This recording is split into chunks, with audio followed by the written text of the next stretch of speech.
네, 김영환입니다. 다음 주에가 엄마 아빠의 사랑을 다 알까요? 아마 지금은 다 모를 겁니다. 제가 죽고 나서, 아내가 죽고 나서 나중에 조금 더 나이가 크면 그 부모의 사랑을 조금 알 수 있겠죠. 우리는 어떤가요? 우리는 하나님의 사랑을 다 알고 있나요? 그렇지 않을 수 있습니다. 요한 1서 오늘 말씀 3장 1절에서 12절에 보면 우리가 하나님의 사랑을 다 알지 못함을 알 수 있습니다. 1절 말씀에 보면 보라 하나님께서 어떠한 사랑을 우리에게 베푸사 하나님의 자녀라 일컬음을 받게 하셨는가. 자, 우리는 당연히 우리가 하나님의 자녀다, 감사합니다, 이렇게 말하지만 사실 우리가 하나님의 자녀가 된 것은 엄청난 일이죠. 왜? 타락하고 본질상 부패한 하나님의 원수였잖아요. 그렇죠? 골로새서 1장 21절에 이런 말씀이 있어요. 전에 악한 행실로 멀리 떠나 마음으로 원수가 되었던 너희를 그의 육체의 죽으심으로 화목해 하셨다. 자, 무슨 말입니까? 전에는 육체의 죽으심으로 화목하게 하지 않으면 안 될 그런 존재였다고, 하나님과 원수였던 존재였다라는 거죠.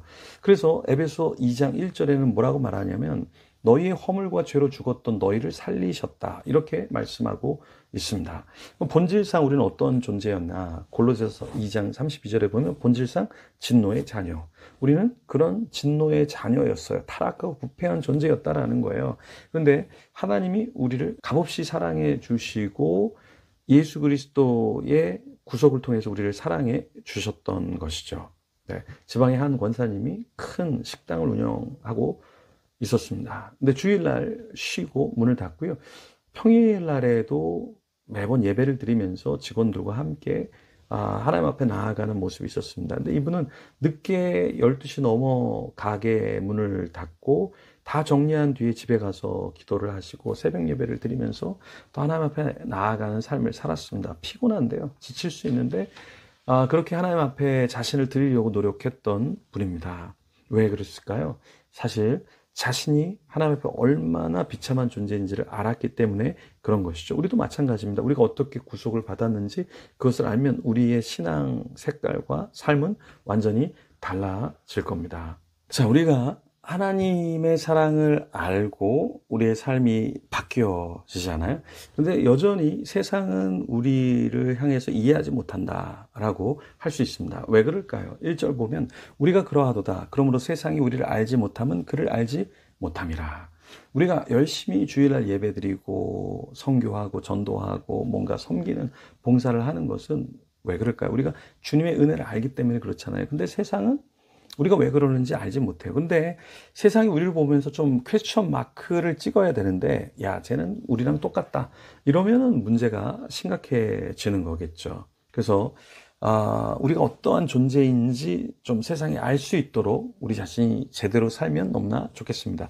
2절 말씀에 보면 이런 말씀이 있습니다. 사랑하는 자들아, 우리가 지금은 하나님의 자녀라. 장래에 어떻게 될지는 아직 나타나지 아니하였으나 그가 나타나시면 우리가 그와 같은 줄을 아는 것은 그의 참 모습 그대로 볼 것이기 때문이니. 자, 여기서 우리가 하나님의 자녀다라는 것, 그것을 우리가 드러내야 되고요. 근데 장차 어떻게 될지는 사실은 다 나타나지 않았죠. 우리도 변화의 과정 가운데 있으니까요. 근데 나중에 우리는 하나님 앞에서, 사람들 앞에서 다른 존재가 될 겁니다. 그래서 우리가 이 땅에서 모두 다 인정받고 완벽해질 수는 없지만 주를 향해서 하나님을 닮아가려고 하고 이 소망을 갖고 살아갈 때 하나님이 기뻐하시고 세상 사람들도 우리의 변화를 보고 깜짝 놀라 할 수 있죠. 너 진짜 달라진 것 같아. 너 정말 대단한 것 같아. 이런 말을 들어야 되는데, 아유, 너 그럴 줄 알았다. 너 그럴 줄 알았다. 이렇게 살아서는 안 된다라는 것이죠. 우리는 어떠한 소망을 가지고 어떻게 살아가야 될까요? 3절에 주를 향하여 이 소망을 가진 자마다 그의 깨끗하심과 같이 자기를 깨끗하게 하느니라. 주를 향하여 소망을 가진 자마다 어떻게 살아요? 주님이 깨끗하신과 같이 우리도 깨끗하게 살려고 하는 모습이 있다라는 것이죠. 네, 죄를 짓는 것, 그것은 주님이 기뻐하시지 않는 것이죠. 그럼 우리는 어떻게 살아야 할까요? 네, 우리가 미혹당하지 않아야 한다. 7절에 자녀들아 아무도 너희를 미혹하지 못하게 하라. 이것은 무엇입니까? 내가 미혹당하도록 나 자신을 내어 주어서도 안 되고 미혹을 당해서도 안 된다라는 것이죠. 우리 자신을 조금 더 조심해야 한다라는 것입니다. 사탄은 우리를 끊임없이 유혹하려고 해요. 그렇죠?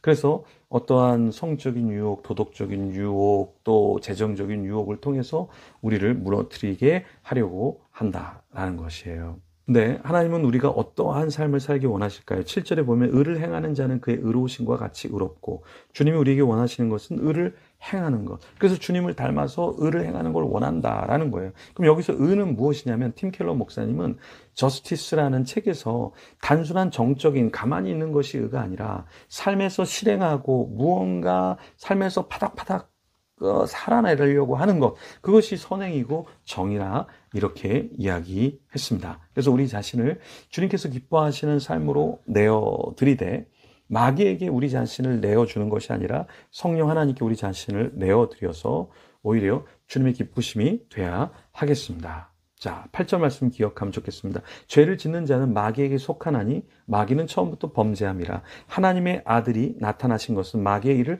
멸하려 하심이라. 우리는 어떠한 존재로 살아가야 될까요? 마귀가 원하는 삶을 사는 것이 아니라 주님이 기뻐하시는 주님의 자녀의 모습을 갖고 살아야 한다라는 거예요. 근데 때로 우리 모습을 보면 어떠냐면 마귀가 너무 좋아하는 모습을 보이면서 산다라는 거예요. 배우자끼리 그렇게 무너지게 만들고, 부모와 자녀 간에 무너지게 만들고, 또 함께 있는 사람들을 서로 무너지게 만든다라는 것입니다. 우리가 그런 존재가 되면 안 되겠죠. 12절에 가인같이 하지 말라. 그는 악한 자에게 속하여 그 아우를 죽였으니 어떤 이유로 죽였느냐.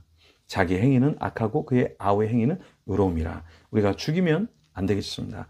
우리 지체를 죽이면 안 되고, 형제를 죽이면 안 되고, 함께 있는 사람들을 죽여서는 안 된다. 가인의 후예가 되어서는 안 되겠습니다. 그런 존재가 되도록 노력하면 좋겠습니다. 정말 사랑이 넘치고 주님의 자녀로 살아가도록 같이 기도하며 주님 앞에 나아가겠습니다.